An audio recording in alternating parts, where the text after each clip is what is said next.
brings us to the end of the business segment. Time now to look at what's grabbing headlines here in France.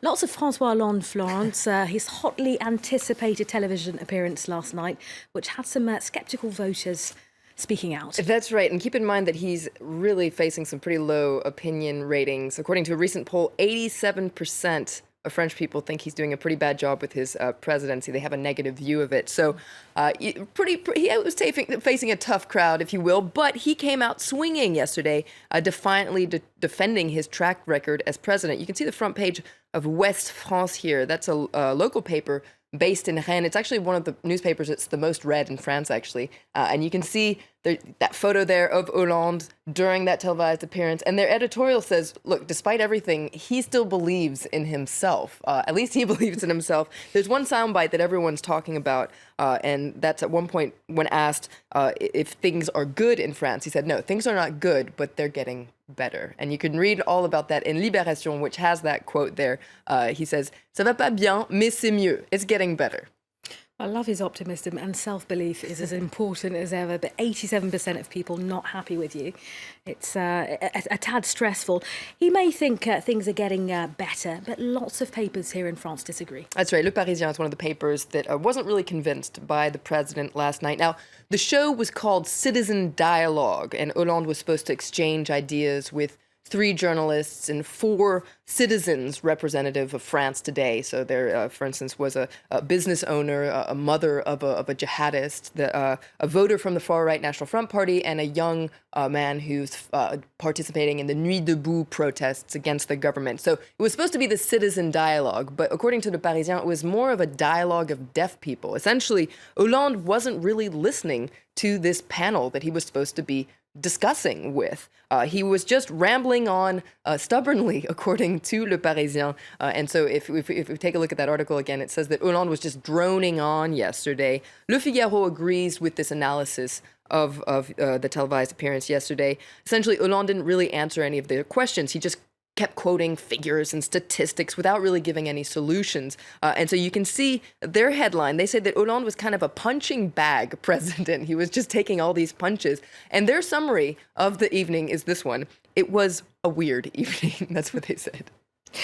A weird evening indeed. He may have come out pulling some punches, but so did the right-wing press. That's right. L'Opinion, really harsh words for the president today. They say that the show really just highlights his powerlessness. He was really knocked out by this televised appearance. It was supposed to be an opportunity for him to shine the light on the positive parts of his presidency and perhaps kickstart his presidency before the next presidential race next year.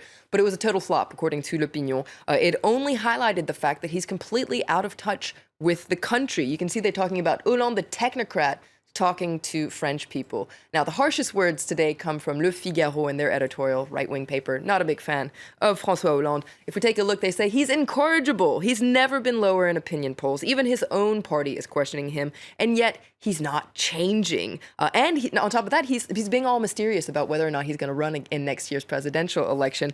And Le Figaro wonders, does François Hollande live in the country that he's supposed to be president of?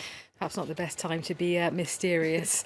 Look, the left-wing paper, the Libération, is pointing out that it's not just François Hollande. Other parties, too, are struggling. That's right. According to the editorial in Libération, France's 2 main political parties, so the Socialist Party and the opposition Les Républicains Party, they're getting further and further away from people's hearts and minds. Both have a target of getting 500,000 members by the presidential race next year, but they're quite far from the target. According to Libération, the Socialists don't even have 100,000 members, and Les Républicains have more members. They have about 230,000 members, which is better, but it's far from that target of 500,000 members. The trend isn't towards joining up these parties, it's more towards leaving the parties. And that means that the presidential election is pretty much up in the air, and you can read more about that in Les Échos, the business paper. They say that c'est le grand flou. It's blurry, it's out of focus, it's very unclear exactly what's going to happen. It's rare that things have been so uncertain just a year away from a presidential election. And Les Échos says, actually, this could be a great opportunity for a complete outsider to break through.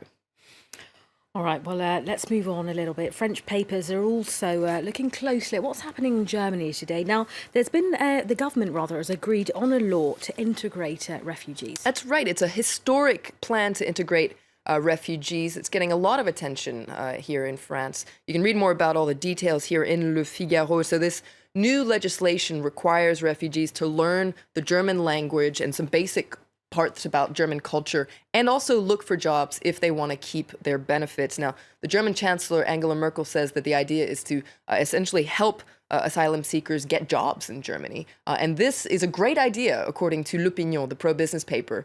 They say that this is a great new law. It's a good thing that Germany is taking a gamble to integrate its refugees and put them to work. You can see it's talking about the lesson from Berlin. Perhaps this is a model that France could follow as well. And if we take a closer look at the cartoon there on the front page of L'Opinion, you can see the German Chancellor talking to the President, François Hollande, saying, look, the point of our training programs is to help migrants find jobs. And Hollande answers, the point of our training programs in France is to keep job seekers out of official unemployment figures. So even today, when we're talking about Germany, François Hollande is once again the punching bag president.